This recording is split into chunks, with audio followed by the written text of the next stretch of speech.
Hey guys, welcome back to my channel. If you're new here, hi, my name is Fio. Today I'm going to be doing book reviews of the books that I've read in 2023. Just to give you guys a little, if you're new here, this is the first video. How I do this is for every 2 to 4 books that I read, I'll sit down and I'll review them. I'll give a little summary plus the rating and so on and so on. My goal for 2023 was 30 books, but I have surpassed it. So now my goal is 50 books. If you want to check out all the other books that I've read this year, starting from January to now, check down the 2 links down below to see those as well.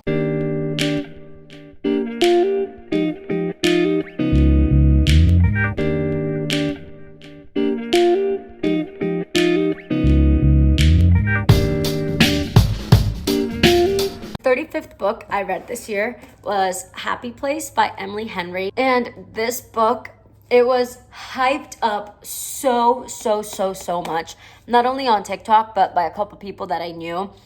And it was probably the biggest letdown I have ever had. I rated this book a 6.5 out of 10. The main character was just so pick me. Like, she just thought the whole world was against her, and no matter what the situation was, she was always the victim, and she was always like boo-hoo, crying, poor me, whatever. I honestly said that it's kind of like the adult version of The Summer I Turned Pretty without the love triangle, but it's about this group of 3 girls that became best friends in college. And like The Summer I Turned Pretty, they have a vacation home that they go to every summer. The girl, the one that's poor me, pick me, she was engaged to her college sweetheart, but she broke things off with him. And for a year, she doesn't tell her best friends, which I personally think is wrong, because like those are your best friends. And then because the best friend said no, they invited him to come on their vacation too. So it's this whole thing, and she's trying to like navigate how to be with someone that they had officially ended things, but she starts faking dating him for their friends, which I also think is wrong. The main character is trying to navigate, how to deal with that, and then on top of that, how to deal with her emotions from the past and just different things in the friend group. It's also a second chance romance. It's kind of very predictable. It took me like 2 weeks to read the book because I was just so over it. The next book I read is 6 Weeks to Live by Catherine Mackenzie, and I rated this book a 7.7 out of 10. It's about this woman who is divorced and has 3 girls, but they're triplets, and she is told that she has brain cancer, and she has 6 weeks to live. Throughout the whole book, she thinks that someone poisoned her because they find lead poisoning in her. She thinks that it's her ex-husband, and then she's blaming other people, and then her kids are blaming her. Like, they're like, Mom, you're trying to poison yourself. Like, you did this. Like, you were poisoning yourself for attention. The first 200 pages were kind of just slow and repetitive. And then after those 200 pages, it got good. It was just every single chapter, you'd think it was someone new because you would just get different information. And I never thought the person that did it was the person who would have done it. The next book I read is The Measure by Nikki Ehrlich, and I rated this book a 7 out of 10. This book was actually recommended to me by one of my close friends' mom. The book is about that on a random day, everyone over the age of 22 gets a box, and in the box is a string. The string tells you how long you have to live. So if you have a really long string, you have a long life ahead of you. Some people had medium measured strings and some of them had tiny strings. It follows the life of 8 characters. All characters are interlaced, even though they don't all know each other personally, but they all connect with each other one way or another. The book was in itself, it was good. I definitely think that it's a book that everyone has to read because it does show how the government deals with things when big things that they don't know how to control or how to handle happens, and reminded me a lot of COVID, like when COVID hit and how the world just kind of reacted and people in power.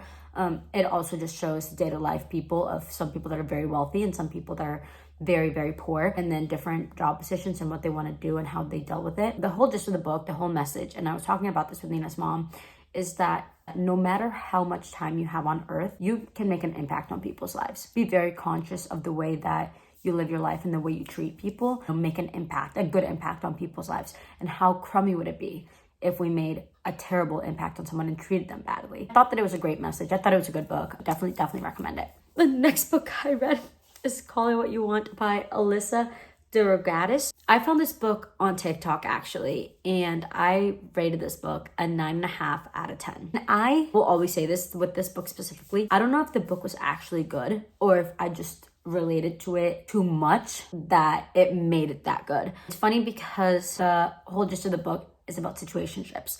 I think that the world in this nowadays is very messed up in the way that we see relationships, and that a lot of things start off with sex, or that, you know, we're together but we're not together, there's not a title, all that different kind of stuff. And that book talks a lot about that. The author also made a playlist for the book, which is fantastic. The book is about a situationship that lasts 2 years, and just the story of them and the pain that it caused both characters, and how someone can tell you, like, dude, this is not going anywhere for the both of you, or dude, he treats you poorly, she treats you poorly, why are you still putting yourself through all of this? But because you're so desperately in love with the person, it's hard to end it, you know, and like to see that you deserve better, and that, you know, you deserve someone that can commit to you and that wants to be with you, and not just, you know, be like, we'll just see where it goes kind of thing. With the way that society is now, I think that every single person should read that book, because it really does bring light on how messed up situationships are. The next book I read is Animal Farm by George Orwell, but I rated this book a 4 out of 10.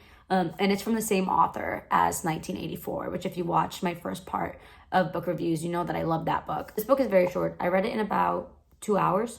I didn't really get the point of the book, because it was about animals that created an uprise of, we don't like the way that we're being treated, so we're going to not let humans treat us this way anymore, and we're going to make our own set of rules, our own set of laws, and we're going to live accordingly. After I finished reading it, I did a little bit of researching. And the actual meaning of the book is about Joseph Stalin and the Russian War and the dictatorship that happened. And that book was actually banned in that time because of it. And the whole message of the book is that in the midst of dictatorship and people telling you how to live your life, you have to stand up for yourself and bring a revolution for what is right. And that if you're in power, you shouldn't abuse that power, and you shouldn't let someone in power abuse it. The next and 40th book I read is Icebreaker. This book is the definition of don't judge a book by its cover. As you can tell, it's kind of like a childish little cover, and you're like, ah. But I rated this book a 9 out of 10. So a hockey team and a figure skating team are forced to rehearse, or not practice, I should say, in the same hockey rink, and surprise, surprise, no one is happy about it, especially not Stassi, which is a figure skating girl. And then when stuff goes wrong with her partner, the hockey player Nate, steps up to it. This is the perfect frenemies to lovers trope. Something that I really, really, really liked about this book is that it brings a lot of light into how someone feels and deals with OCD and with eating disorders. I think that those are two topics that we don't really talk about enough, because a lot of people have either experienced or are experiencing one of each, or sometimes both. So I really like that the book brought light into that. It also brought light in how difficult it can be to get out of a toxic friendship, because you care and you love about them so much, and like, even though you know that they're hurting you and they're not good for you, because you love and care about them that much, it's so difficult to cut ties with them. And the last thing that the book showed is the importance of becoming who you want to be, rather than who people expect you to be, and for you to be someone that you're happy with, and not to live with the expectations of others. And like, this book is such a good romance book, and I go down saying that Nate is one of my favorite book boyfriends, like, of all time. But it also brought a lot of light into a lot of hard topics. For that reason, I also really, really, really enjoyed it. The next book I read is The Half of It, a memoir by Madison Beer.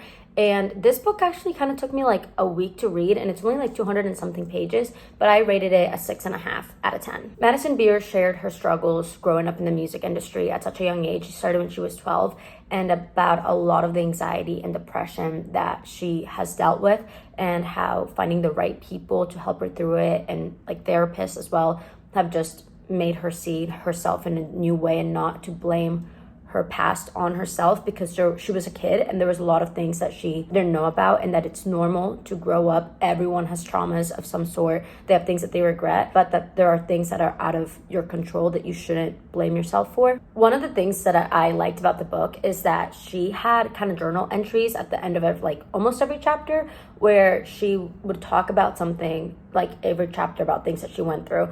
And then she had a journal entry for the readers about things that maybe they have gone through similar things. One of the things that I do wish she talked about more was the music industry itself, because she did talk a lot about like her anxiety and her depression and her struggles in the music industry, but she would kind of just talk about the effects and not the cause as much. So I wish she would have given a little bit more insight on that. But I just loved how she just explained that it's so normal for you to not feel like you're good enough, or to go through phases where you're not happy and you need validation from people and all these different things. I think we all go through phases where like no one has ever felt this way before, no one has ever gone through this before, and reading that just made me realize that so many people go through the same like thoughts, and like we all have very individualized and unique lives, but to some extent we all have very similar lives, and like the extent of like friends and relationships and our thoughts, and why aren't we good enough, and why do we feel this way, and when is it going to get better. So I really like the book for that reason. The next book I read is Things We Never Get Over, and this book is the book that has taken me the longest to ever read. It took me a month to read, and I rated it a 7 out of 10. This book is 557 pages, and it didn't get good until like page 200, 250, around there. And it's the perfect small town grumpy meets sunshine trope. The plot of the book is that this runaway bride goes to a small town to help her twin sister. And her twin sister is not a good person. She's a little bit of a criminal, and she leaves her 11-year-old daughter to her sister, the runaway bride. She falls for Mr. Grumpy Pants, and he's super protective of them, is helping them out in every way possible, and a lot of things keep coming up from the past. Her sister comes back. There's a lot of romance, which is good, a lot of self-doubt, a lot of things coming from the past, a little bit of crime, a little bit of fights. So it was good, and I wish I would have just powered through the first 200 pages, because that's the big chunk that took me a long time to read, because then it would have got good and like cried at the end. But overall, like, definitely I recommend it if you can power through the first 200 pages. The next book I read is The Ballad of Songbirds and Snakes, which is the prequel to all the Hunger Games books, and I rated this book an 8 out of 10. Before I get into the plot of the book, this author did something that I really, really hate in books, which is extremely long chapters and third person. The whole book is about how Snow is the mentor of Lucy Gray, and how he kind of like comes into power, and like we get to know a little bit of how he got to where he is now. But it was just like a big backstory on Snow and his thoughts and everything that he went through. At the beginning of this book, I was like, I don't want to feel bad for Snow, because I know how terrible of a human being he is. Snow doesn't want to hurt anybody, but like something always leads to it happening, and at first he would like feel bad about it, but then he saw it as a means of surviving. And by the end of the book, he claims that we are all born evil. I will go down to my grave and say that Snow is a narcissist at core. Someone had to say it. It was gonna be me. If you really like pay attention to the details of a lot of things, Lucy Gray is related to Katniss, which is why I personally believe that he hates Katniss so much, because he reminds her so much of Lucy Gray. And like it is kind of like a love story of Lucy Gray and Snow, and like all these different things. So the end is a cliffhanger, or not really, but like it keeps you thinking. And a lot of people that I've talked to about this book, we all have different perceptions of the ending. So if you've read it, and I want to know your perception on it, because it's crazy. I think that's always good when a book gets you talking and people perceive things differently. The next book I read is The Guest List.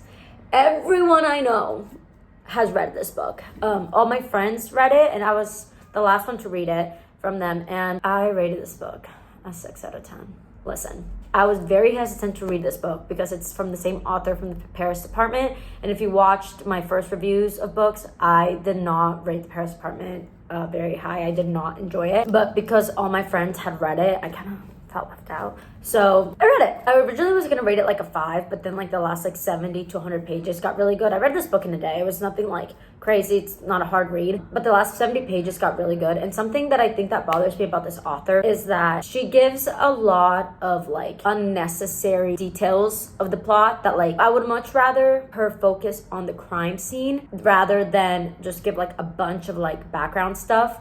Like, I understand to a certain extent, like, you need it, but I just feel like sometimes I was just, like, dragging on, and I was like, what's the point of what I'm reading right now? The plot of the book is that this couple is getting married on, like, this private island in Ireland, and they have, like, their guests, and then the night of the wedding, someone is murdered, and I think it's perspective of, like, 5 different characters, and it goes past, present. It just kind of explains everyone, and you have to try to figure out who the murderer is, why it's happening. One thing that I did like about this book is that only 2 of the characters are related. but all the other ones, they are all like mixed in together in like weird ways, and it's just, so you're always like, okay, well, this person has a motive, this person has a motive, and you don't know who is killed until like the last couple chapters. Like I said, I think that it drags on a little bit, but the last like 70 to 100 pages really did keep me on my toes. The next book I read, which is also the 45th book that I've read this year, is Things We Hide from the Light. And this is the second book in the Things We Never Got Over series. And I rated this book a 6 out of 10. So this book, it was such a slow burn romance. I love them, but kind of frustrated because you're like, dude, I know you're gonna get together. Like, just do it. So in that sense, it was good. The series also doesn't follow the two original characters from the first book. It follows his brother and a new character. The reason that I rated it a 6 out of 10, it was because it felt kind of repetitive to the first book, where it's like one of them is Grumpy and one of them is Sunshine, except in the first book it was Grumpy Pants and Sunshine Girl, and then it reversed. And then there's also a crime, and like we can be together, but there's so much baggage. Like, it was just like the same book in a different font. The next book I read, I actually bought it in Germany with my cousin when I was there, and I do not have it with me because I left it to her after I read it, and I bought it after a World War II tour, and it's called Stasiland, the stories behind the Berlin Wall. I rated this book a 6 out of 10. It was very, very eye-opening to what people in Germany went through from the 40s to the 90s. This book essentially is a woman in the 90s. It's based off all true stories that she goes to Germany and interviews people that were either arrested or some form were influenced by the Stasis. If you don't know who the Stasis are, it was the Germany, I think it was the police, either the police or the government. And we learned a lot, not only in the tour, but in the book, that a lot of very innocent people were being arrested just because they didn't agree with the German government. A lot of the people that were interviewed talk about how so many of them, and even to this day, are ashamed of being from Germany just because of the pain that they've caused their own and people in other countries and cultures. So that was also very eye-opening to me. We also learned that to this day, Germany finds one bomb per month, and it should be like that for the next 40 years, which I didn't even realize. So it was just kind of like, oh my gosh. This book, I did cry in a lot because the stories are very heartbreaking. They also talk a lot about how the Germans just invaded their privacy in every single shape and form. Like, there were cameras in the government. If you were to write letters to someone, before they would mail them out, they would open them and read them. And then if they found something that they didn't like in the letter, they would come and arrest you. So it was just kind of crazy. And then they also interviewed a couple soldiers, and some of them were, I was like, oh my gosh, they were saying that no, that like they love what they did and like their job, and that they think that like to this day things should still be like that. One of the quotes from this book that I was like, oh my gosh, was that one of the soldiers says that he believes that to this day we should still be living in the way that Germany was living from the 40s to the 90s, and the way that they treated people and the people they were killing and everything, because it is very, I have the quote, give me 1 second. I'm gonna read it off my screen. This is the way that we should be living today, because it is very humane, peaceful, and an absolute necessity. It was very, very eye-opening, and I rated it a 6 because the author did kind of like talk a lot about her own experience, like while interviewing people. And for me, I think that if you're trying to tell the stories of others, you should focus on them and not really on yourself, if that makes sense. But I think that this is definitely a book that if you like history, if you just want to open your eyes to things that were going on, you know, back then, this is a great book to read. The next book I read is this little childhood fairy tales book. I got this, it's the 3 stories of the Little Mermaid, the Little Match Girl, and the Prince and the Pea. I got this in Denmark for this little girl that I know. She's 4 years old. I rated this book a 7 out of 10, but if you're a child, it's definitely like a 10 out of 10. The reason that I read this book is because my cousin wanted to read the original story of the Little Mermaid, and she was like, oh my gosh, they talk about like murder and like taking their tongues. Like, it was just like, I was like, I don't know if this is appropriate for a 4-year-old. So I read it, and it was. And so these are the 3 original stories. This author just kind of did illustrations.